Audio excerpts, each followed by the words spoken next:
Good evening, everyone, and thank you for joining us tonight for season 2, episode 6 of A Studio of One's Own.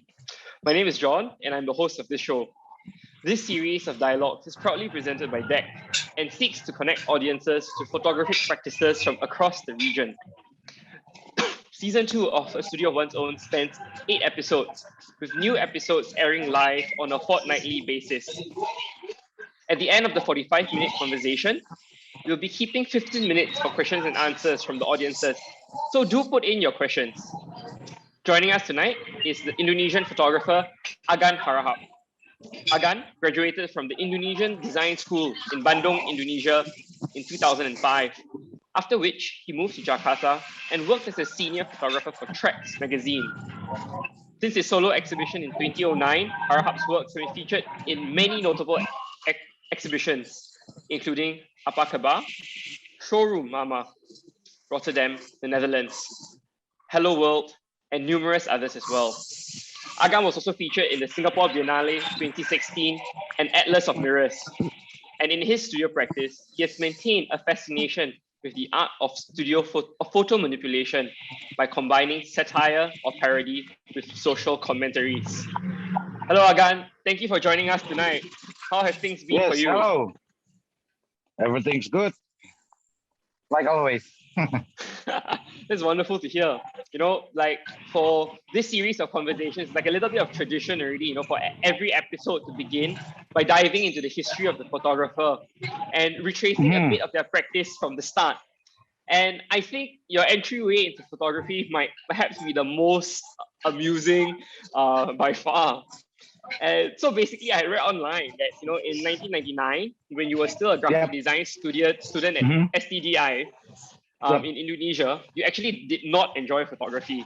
And so, in order to pass your examinations, you actually borrowed your friends' photos and edited them in Photoshop to basically fool your lecturers. Yes. And later on, when you landed your first photography job with a borrowed portfolio. Yes. Borrowed from a friend. So, despite this dislike for photography, how have you always ended up being drawn back into it? Because for the first time,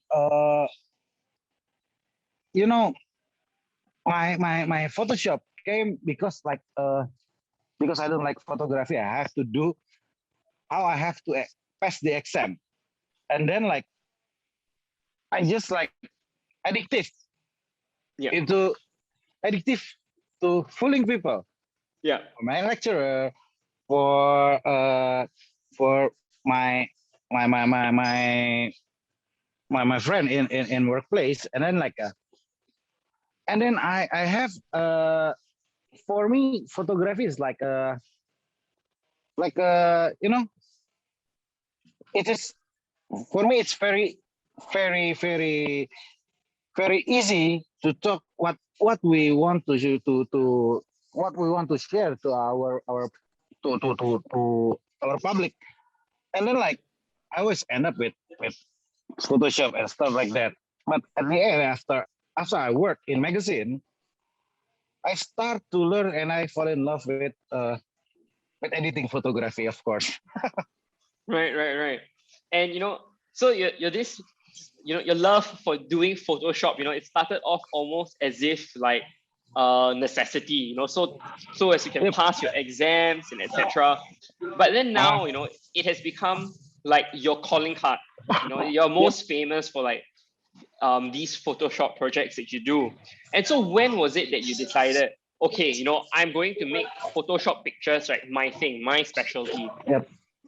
It came when I start working in magazine, first 1 year or first 2 years when I'm working in magazine, I just feel boring. It's boring to take a celebrity, musician photo, and then I have to make my own work. But what? And then I tried to, at that time, Photoshop is very new into what can I say? Into art world maybe, but it's very common in commercial world.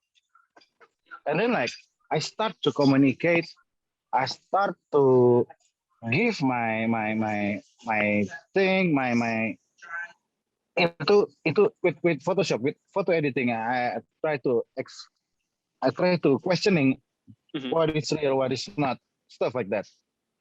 Right, right, right. That's how it So starts. Yes. so it's actually around that period of time when you were working for that, music magazine, that you're like, okay, like you're gonna start working more with this particular medium. Right, Mm, right. yeah. Okay. And then yeah, and then uh, I make my editing, my work, of course, my editing, and then yes, I start to share in social media. I start to share into in open call exhibition, and then yeah, Hmm. here I Okay. am. So like obviously now we are in this COVID crisis. It's a global problem, Yep. and earlier this year you presented an exhibition in Singapore at Mizuma Galleries titled Yep. "There's Fun in a Funeral," and Mm-hmm. it was a series of works, right, revolving around your experiences during this pandemic period. Mm-hmm. And I had saw that you drew the title of the exhibition from a meme that you saw, Mm-hmm. based off this statement that said that there's an over in lover, there's an Yep. end Yep. in friend, and there's fun in a funeral. So like my Yep. very first question about this title is, how much of a meme lord are you? How into memes are you? I'm not a meme lord, but in my Facebook page, in my Twitter page, Instagram, so many people, so many of my friends, they share stuff like that, and then Right, right. oh, it's fun. It's more fun, and then even when I have to read many news about COVID, many news about who's passing by, like it's every day, like it's so depressing. So Mm-hmm. meme become one of my solution Right. to you know to to make myself stable in this condition. I see, I see. So can you share with us a little bit about this project, There's Fun in a Funeral? Fun in the funeral, I think uh you know at the beginning of pandemic, I cannot do anything, oh, my payment is canceled or delay or stuff like that, and then what should I do? It's it's it's crazy for me, and then I have to face my own problem, uh I divorced with my wife, and then I have to take care of my two kids, gitu. And then what should I do? I In this project, I try to be a little bit self-centered, a little bit egoist. I don't want to talk about. Usually, I talk about social, politics, religion, stuff like that. What happened in my timeline, but now Mm-hmm. I feel like, oh, enough with that. I start to this is about me. This is about me and my family. Yeah, this is about what happened in me, and that work is my personal experience. Yeah. Right, right. And so, like when I look at all of these images, these images that are flashing on the screen, and we are sharing with the audiences now, so many of these pictures, right? They are like juxtapositions, of violence and Yeah. serenity, peace and Yeah. madness. Was that Yeah. what the, Yeah. the pandemic was like for you? The pandemic, actually, the first it yeah, of course, like everybody, it will be so depressing, stressful, but at at some point, I don't know. For me, I feel like I'm I'm I'm I'm used to this new situation, so I Yeah. have to survive. How can I survive?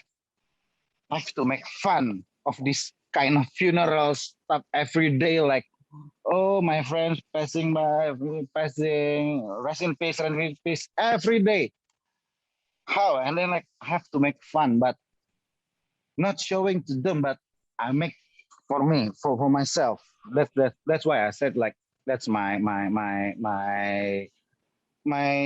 personal project. That's it. Right, Yeah. right.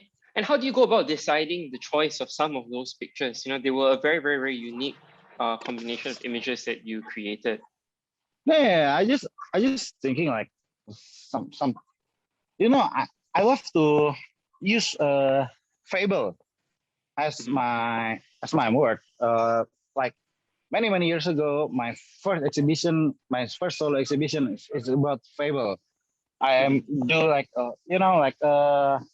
I don't know, maybe you can say it's like very classical way to express my idea, but yeah, I think it's Fable. And for me, Indonesian people or Malayu are we so familiar with this kind of fable, and then like so I put myself into a fable story, and that's how it goes. But my last project with Mizuma, Right. And so you yeah, just mentioned a little bit about that very first exhibition that you did, and the idea about fables. And so this first exhibition was actually with Mess 65, right, yep. back in 2009.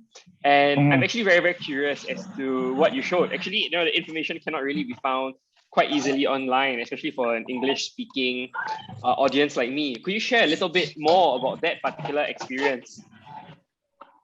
At that time, yeah, the one of the founder from Mass Logistic is Angki Purbandono. He's a quite famous photographer from Indonesia. And then like actually Angki was the first photographer in the music magazine. And I'm Right. like I don't know, like a sixth or seventh photographer in that music magazine. And then we become a friend. Mm-hmm. And then he know about my practice in digital manipulation, digital imaging and stuff like that. And then he challenged me, okay, how to make another reality. And then suddenly I think, you know, when I'm still when I'm still in at the college, I used to go with my girlfriend into the zoo Mm-hmm. because it's very cheap and it's not far from our university. And then like and suddenly it just how if we just turn turn turn the point of view. How if Mm-hmm. just the animal just came to visit us into our daily environmental stuff like that. And then like, okay, and then oh that's my you can say it's quite serious. My serious project. And let's become my first solo exhibition with Mass 56. Right. And that also I think must have sparked some sort of change in you because you decided to quit that job with Tracks, as a full-time photographer with that music publication. Mm, You resigned 2 years later in mm. 2011 and you became a full-time artist. So what led to that decision to pursue art practice full-time? Because I almost get fired from my office. They send me a letter. There's a warning letter. Like, first letter, two letters, and after two letters, you know, when three letters or warning letters, it means you're fired. So after two letters, okay, I resign. I try to become a full-time artist until now. Why? They sent me the warning letter because like after that I go exhibition everywhere anytime. I like this magazine job is a little bit annoying me. I want to do my. You don't give me a good payment, so I have to do my own. And Yep. then they give me the second warning, and then okay, I resign. Okay. It's, And it's really simple as that. so is it almost a case that, becoming at that point in time, becoming a full-time photographer was a better career option than, having a stable employed job as like being a full-time artist was a better career option in Indonesia at that point of time? No, actually, I think like at some point you have to work with some firm or some in some office, and then like you have to give your time like I don't know 2 years, 3 years, 4 years, 5 years, and then until you decide, okay, I have to make my own work field.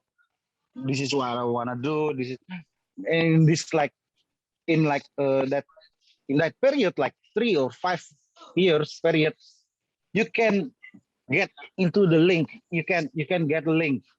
Mm. You know people already, and that's what I'm doing. I quit my job as a music photographer at magazine, but I still do a little bit like a commercial job outside, and then I'm not actually like 100% full time artist, but I'm still doing like fashion photography, profiling photography, stuff like that. Just yeah, that's important to feeding my Right, right, right. children. Yeah. And sorry, I just like want to explore this idea a little bit more. So personally, as a photographer, then as well as maintaining your artistic practice and doing these commercial projects, do you see like them as being very, very different roles? No, actually, in this case, I'm a little bit egoist. But when agency or creative director talk to me again, I want to do this, blah blah blah blah blah. I don't want to do that. Mhm. You should follow me. You should follow my. This is my idea. You should follow me. If you don't want, okay, it's okay. Yeah, that's what I'm doing until now. Right, right, right. Yeah. Okay, and so I think with that, let's kind of like fast forward a little bit to like 2015, when you Uh-huh. produced Malika Photo Studio, which was Okay. presented at the Singapore Biennale. And I Mhm. was one of the curators at the Biennale, that edition. And when I saw the work, it was amazing, it was fantastic. And basically, Malika Photo Studio was a series of archival images resulting in fictive Mhm. portraits of the Malikas. Mhm. And perhaps so before I ask any further questions, could you share with us a little information about who the Madikas were? Well, Madikers is like at that colonial era. There's you know how can I say it in English? Native Indonesian people, and there's like Dutch people. Yeah. Marjikers in the middle. Mm-hmm. Marjikers in the middle. They were they actually a native Indonesian, but they work into like in Dutch office in so they say they are Mardikers. So after Indonesian independence, of course the Dutch back to their country. How about the Mardikers? They somewhere in the middle. So my idea is like it's a little bit political. Like so at at 2013, 2014, there's a there's for me it's like very dangerous political situation in Indonesia Mm-hmm. because of presidential election, and then like uh, we are the Indonesian people. Who siapa kita Indonesia? Who we are Indonesian proud, stuff like that. But you have to trace back into our history. Who who is the real Indonesian? There's a from India, there's from China, there's from everywhere. So we decided to make Indonesia, but we cannot say we are. I am the 100% Indonesia. Are you sure? Yeah, because like because of independence, but before that, are you sure you're 100% Indonesia? Right. And then that's what I'm do with the Mardika Photo Studio. So I make like the fictional photo studio, especially to take a photo for this Mardika people, because Right. like in the in for the Dutch, they're not really welcome into the Mardikas. Of course, in the for the native people, they cannot accept. So At I the make same time. my own fictional studio, and then like this is our this is actually our true identity. We are mixed.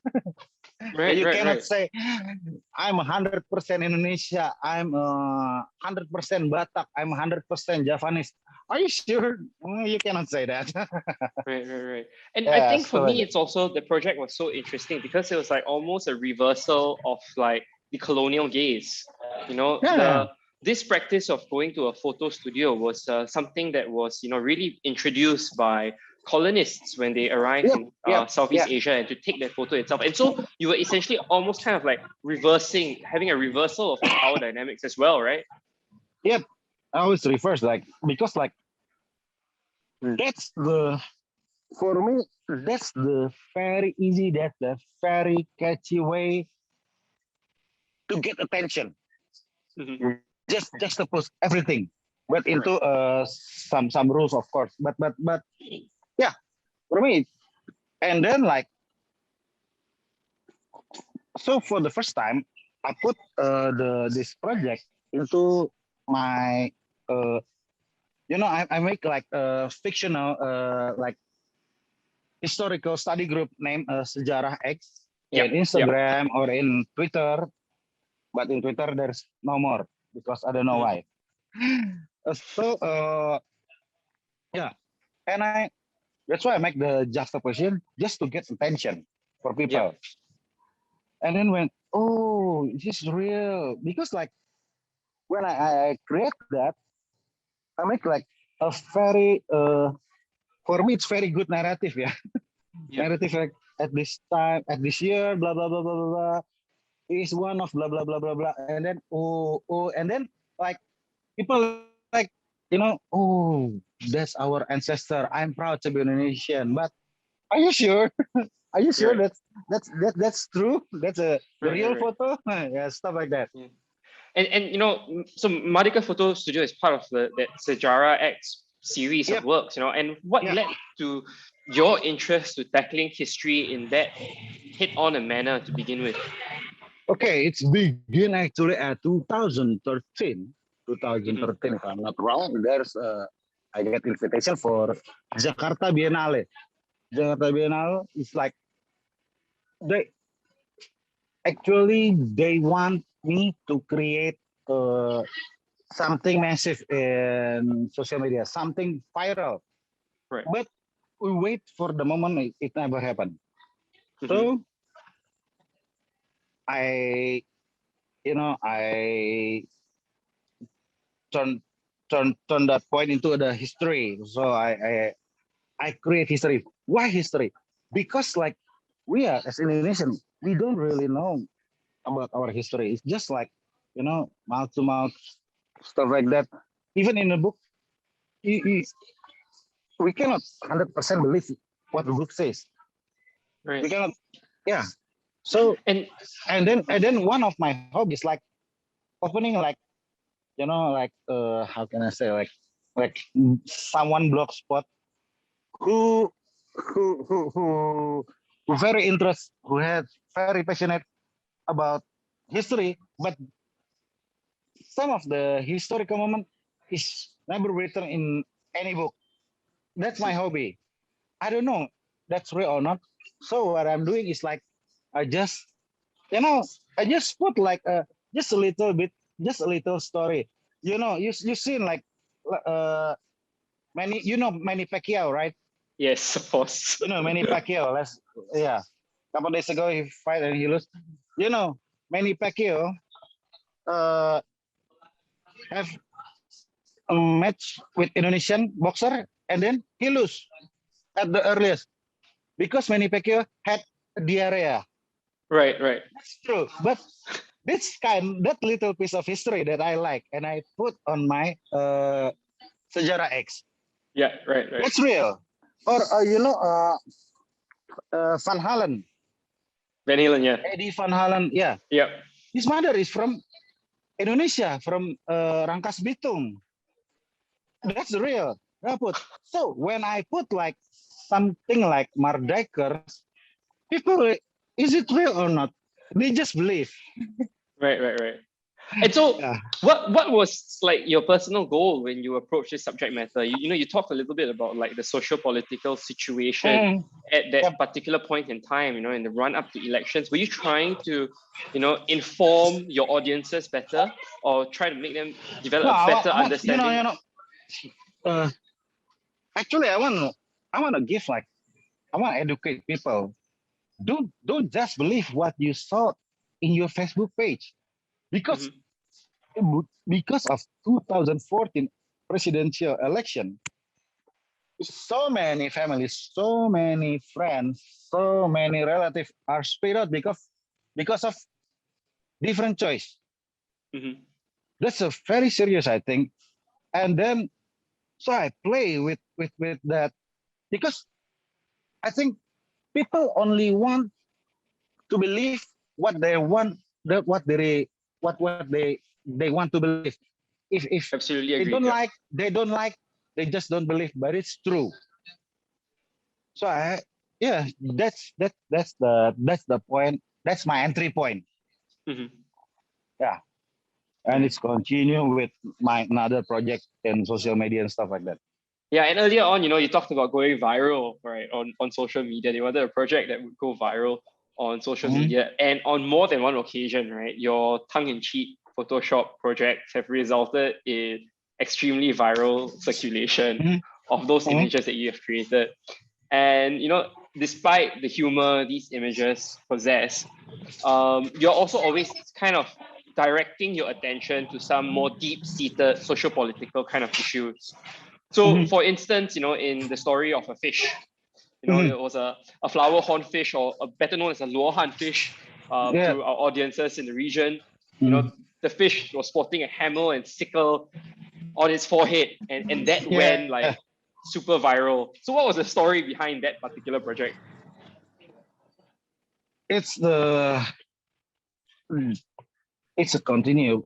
I think about still about the identity identity problem in Indonesia. The so there's a rumor like our president is communist.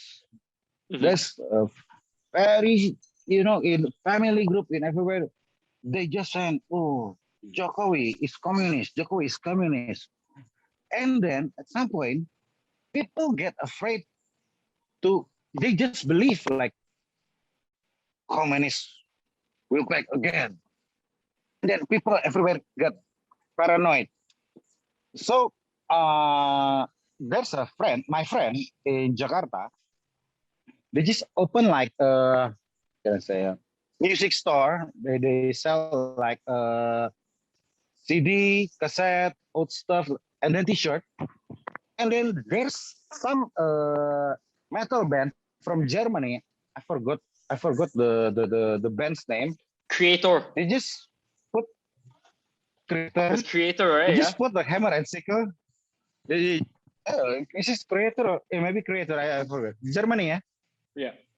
And they put hammer and sickle in the T-shirt, and then there's nothing to do the the the comeback of the Indonesian communism. Right. But people just paranoid, and then police uh, catch my friend, and then I feel how we very stupid about it. And then like, what should I do? And then I think, okay, there's a band merchandise. Have I make something like that's a God create, like a fish? It's not Yeah. human create. That's a God create. And like I don't know in Singapore, maybe in Malaysia or Indonesia, there's always like there's an animal mostly a fish, tomang fish or stuff like that. Yeah. Maybe there's a writing Arabic stuff like that, and they just Yeah. or goat with the pattern of the skin, or like, oh. So I make that. So I make that. So I just some there's a news and then a copy paste, change the name, then change the yeah, changes the name, change a little bit, change the story, and then publish in on my Facebook account. Yeah. So the problem starts here. My friend who already know me, they think it's funny, it's very good humor, so they Yeah. share it. Yeah. But the problem is my friend's friend who don't know me, they just Yeah. try like they just believe, Yeah. and then like I don't know, like 1 hour or 2 hour, like 4,000 share in Facebook, and then I sleep, and the next morning it became a whole national story. Right. And this has been quite a common trope, you know, like more than one image that you have created has gone like extremely viral. And to you personally, how you know these images going viral is, do you think that's an important aspect of the work? For me, at some point, yes, it needs to be viral because, like, I want to, like I said before, I want to like some educate people by fooling them. Maybe I don't know. It's hard for me to say in English, but yeah, I think viral. It's because I have to do just a little research about about what I'm gonna do. How about the situation? How about the political situation? How about this? How about the left side? How about the right side? Mm-hmm. How about the left wing, right wing? I have to learn about that, and then at some point, no, maybe not today, maybe tomorrow or the day after tomorrow. I will post this, and it will become viral, just like Mm-hmm. that. It yeah, it's quite important for me. Right. And so Yeah. have there been instances where, you know, you uploaded an image and it did not get that kind of circulation, it did not go viral enough? Uh, Usually no. Usually, Okay. sometimes, yeah. Sometimes when I want it to become a viral, well, I have to do the research. I have to do Mm-hmm. research.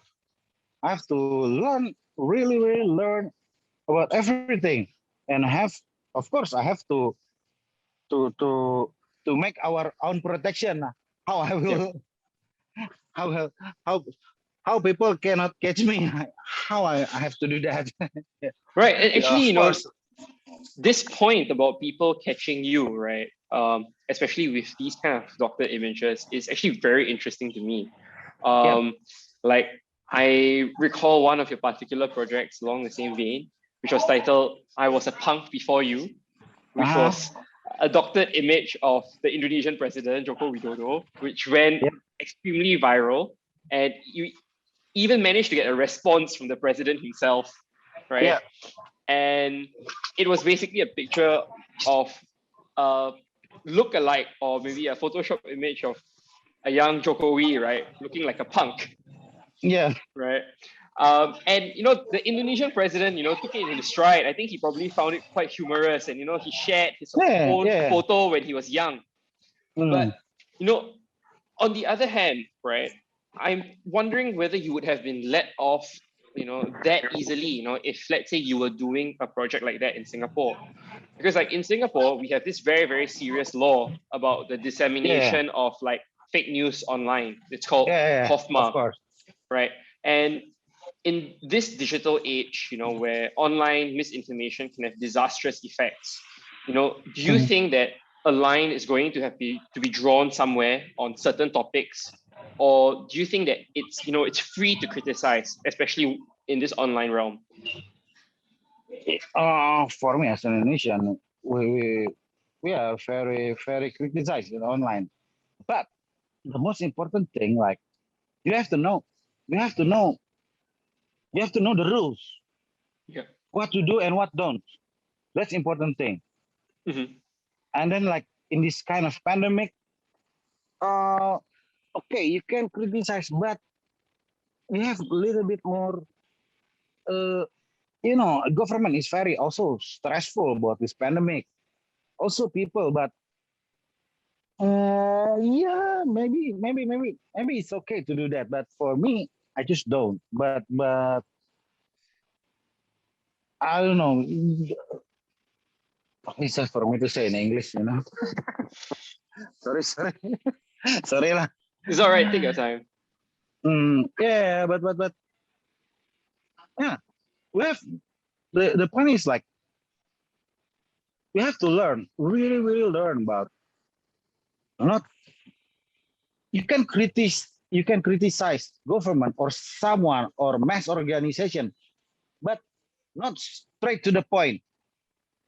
we're Asian, we're Southeast Asian. We know like we want to this point, we went to B, we went to C to D, and then we go to B Right. at this point. We don't straight to the point. We're circling around and there's stuff like that. We can use that. Don't straight because it will become a boomerang for us. Yeah. And then with Jokowi, I was a punk before you. It start like it's still same about the identity, about political identity, and then like who is the we never heard about the parents of Jokowi. We never heard about her. His father, we never heard about his mother, and there's so many stories. Mm-hmm. And then like how I create Jokowi as a punk rock. That's and then when I publish it on my Instagram, and it went viral like crazy. And like people who don't like Jokowi, they make punk as like as a very negative. Yeah. This is punk. This is what there's a Jokowi with t-shirt with Sex Pistol, Yeah. SEXPS, and because like he it's pistol, but they just point like, oh, it's sex, punk, sex, drug, and rock and roll. It's dangerous stuff. Right? And then the president, like, maybe I don't know. The president think like I have to make this cooling down. I have to make this is my real. That's not true. My real situation is like I'm just you know he just go to the mountain, climbing mountain stuff, camping, stuff like that. Was it like one of your most like crazily viral kind of images? Because I noticed that it got like international attention as well. Yeah. I remember seeing it online and I was like, I don't think this is real. Yeah. But the funny thing is like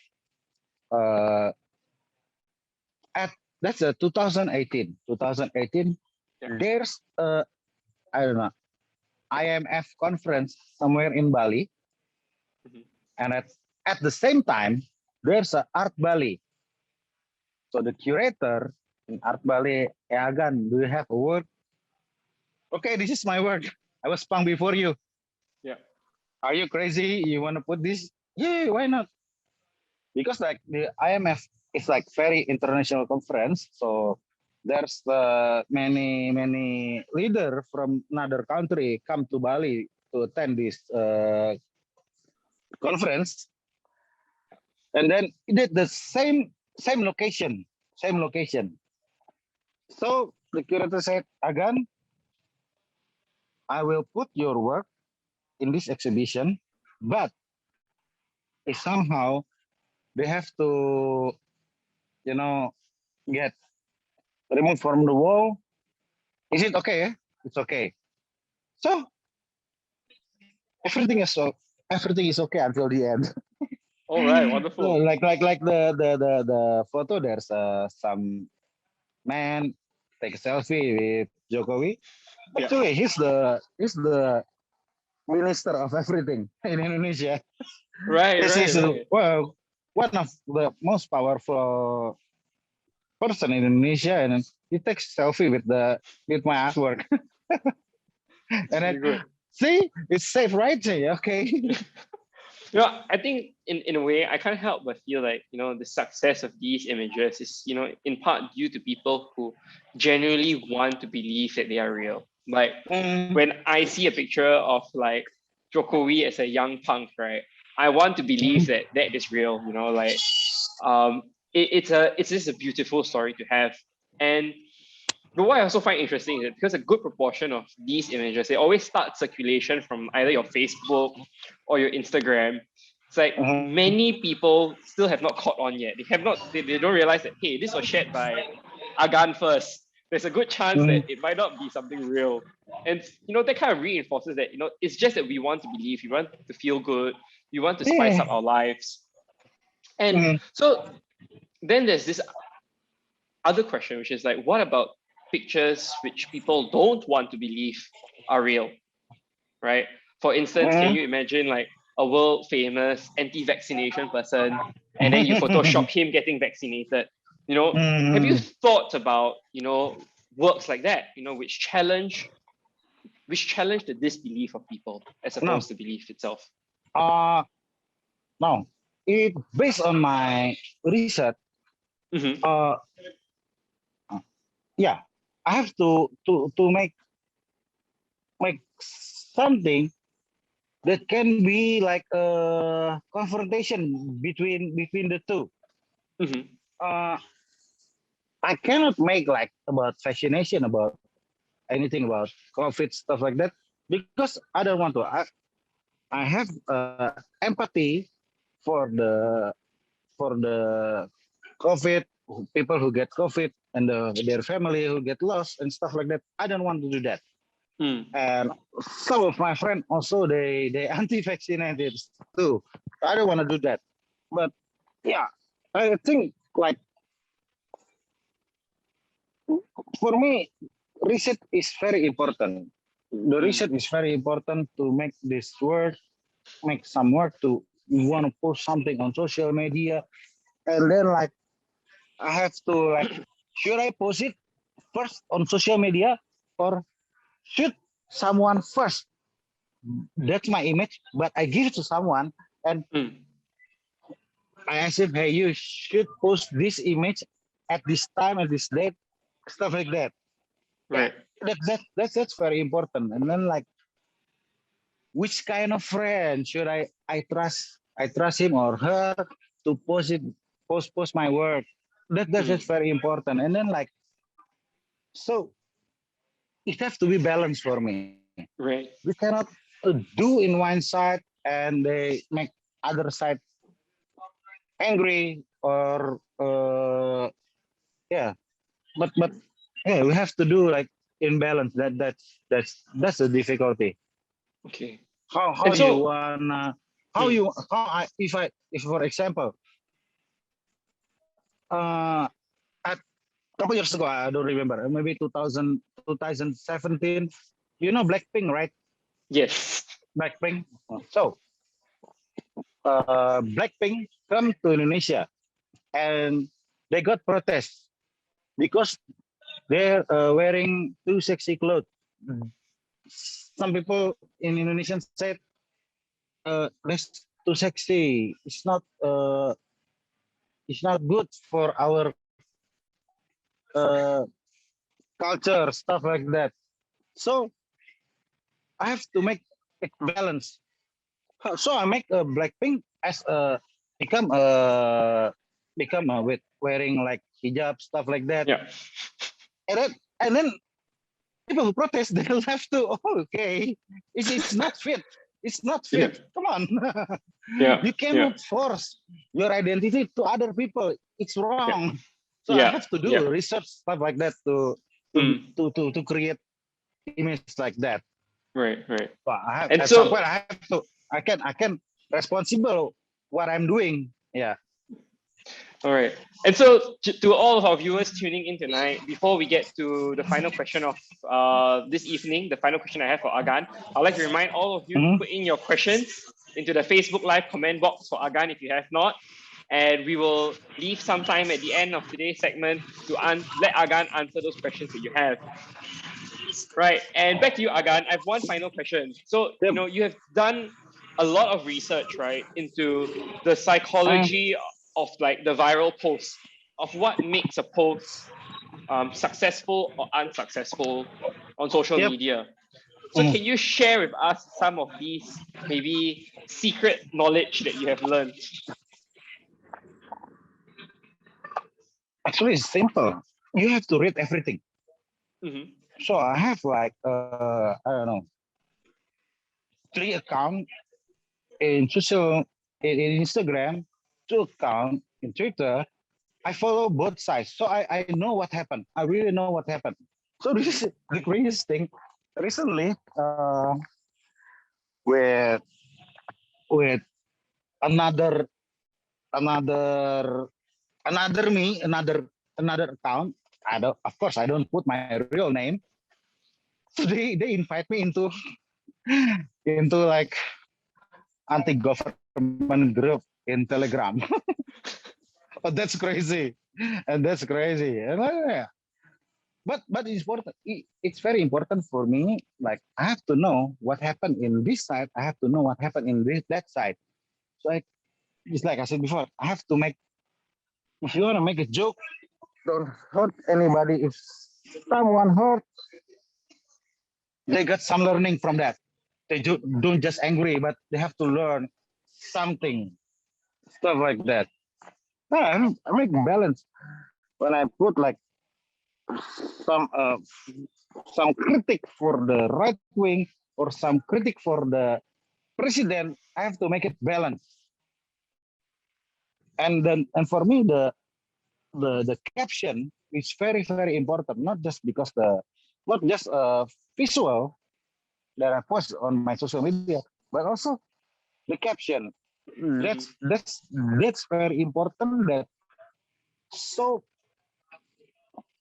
usually people don't read the caption.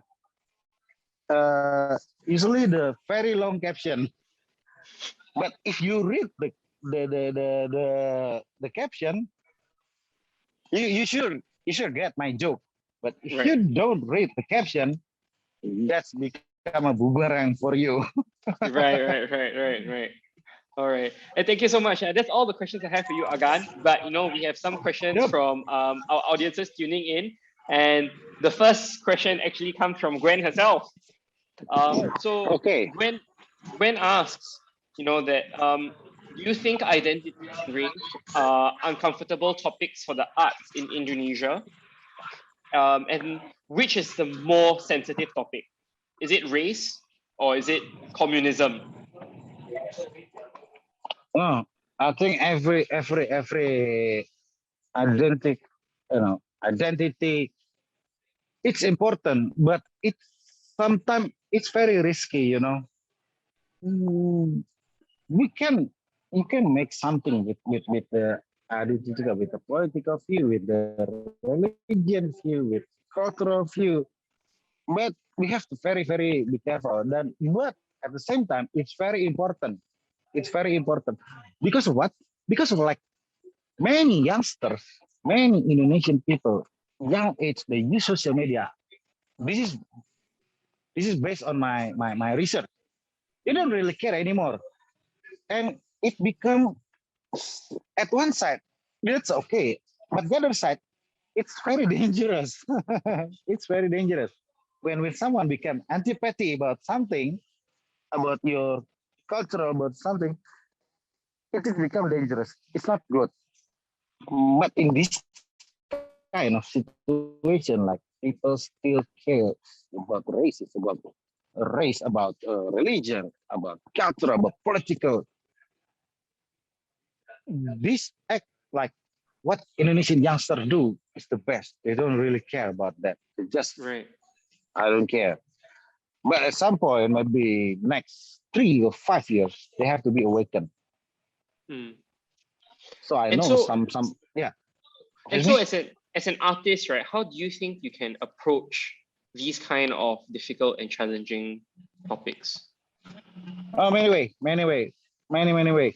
So I'm not a starter, but I already know like usually like an hours ago I just talked with my friend. Next right in front of me is Mhm. from North Sumatra, from Batak, and we talk about like you know at the 80s why all the singer sing Batak song. Even they're Javanese, they're Sudanese, they're from Ambon, they sing Batak song. What happened? And then like I just thinking like, yeah, why cannot why can't we do like that anymore? Mhm. Why can like other race can this is race, it's about cultural. How about Javanese can sing like another cultural song, traditional, or maybe into another level to I don't know, maybe what religion, I don't know. But if if people can do that, it will become harmony. I believe that. Right. Gwen has a follow-up question, to the one that she posted earlier. You had responded that, like the youth, they don't care. Mhm. You know, in your response earlier. So she follows up asking, do you think don't care meaning that they don't want to exercise their rights in society? Now, because of the need, it I cannot say they cannot be linked with the society, but it it be, of course it become because like the pandemic also that's an important factor. So there's a lot of things to do. We cannot always fight about the culture. We cannot always fight about the religion. There's another thing to do, and I think okay, maybe at one point they seems like they don't really care, but that's important because like they share a lot of meme, they share like a lot of joke or video of stuff like that, and create challenge, create Who? Sorry? challenge, create challenge. People just put create, and then people Uh-huh. look, and then they fall, stuff like that. Like, Oh, right. Yeah, yeah, yeah. yeah, I think that's a very good solution for this kind of situation. But if we cannot say it that that they not care about the identity anymore, but it's something fun that we need in this day. Yeah, We have to do indeed. that, and then that's the young fun. Like they share their music, they share their joke, even they share their nude selfie stuff like that. I think that's important. That's important for this kind of situation. But after this pandemic will will be cooling down, I don't know what happened. Right. Mm. And so, okay, I think we have time for one final question of tonight, and I think it'd be great to like kind of circle back to that project that we talked about that you had at Mizuma. There's fun in a funeral, Mm. and I'm personally curious as well. You were very very productive during this pandemic period, producing an entire new body of work.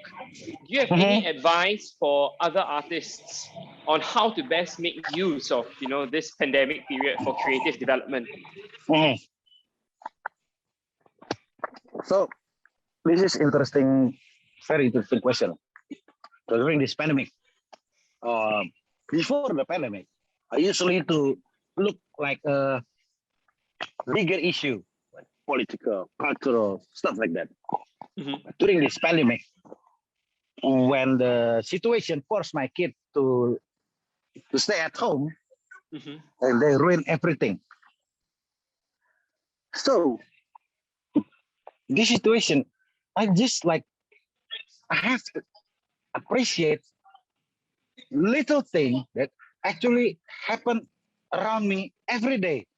But before pandemic, I don't really care about that. Mm-hmm. Little little thing like like my hobby. One of my hobbies like cooking, and then my children you know put the MSG, put the turmeric powder on the floor, paprika powder on the floor, and then what are you doing? It make me mad. But what I say, it become like a constellation or stuff like that. So I take a photo and then like stuff like that. This is I can more appreciate about little thing that really happen around me. So I don't know with other people, another artists, but for me, I can more respect what the small narration that before pandemic I don't care, I don't get it, but now, oh, why you do that? Because you're boring. So how make the situation not bored? Let's go do this, let's go do that, stuff like that. And then I don't. at some point I don't really care about art too. So the most important thing how to get my children into the very good condition. Yeah. Yeah. Yeah. But I think in a way, paying more attention to the small things in life is Small also thing a great that's start. important. Yeah. Yeah. Developing to being productive during this period of time. Yeah. Right. All right, thank you so much, Agan, for joining us tonight and answering Yep. so many questions from your side. Thank And you. Thank also you. a big thank you to all of our audiences who have tuned in and who have put in your questions for Agan. So with that, I would like to thank everybody for joining us tonight for this episode of A Studio of One's Own. We would sincerely appreciate your feedback, which you can submit by scanning the QR code at the end of this conversation. And while you're at it, if you enjoyed tonight's conversation, please donate to the Safe Deck campaign to allow Deck to have a permanent home. Be sure to tune in for the next episode on the 9th of September, where we will speak to Singaporean photographer Geraldine Kang. Until then, see you again. Yeah.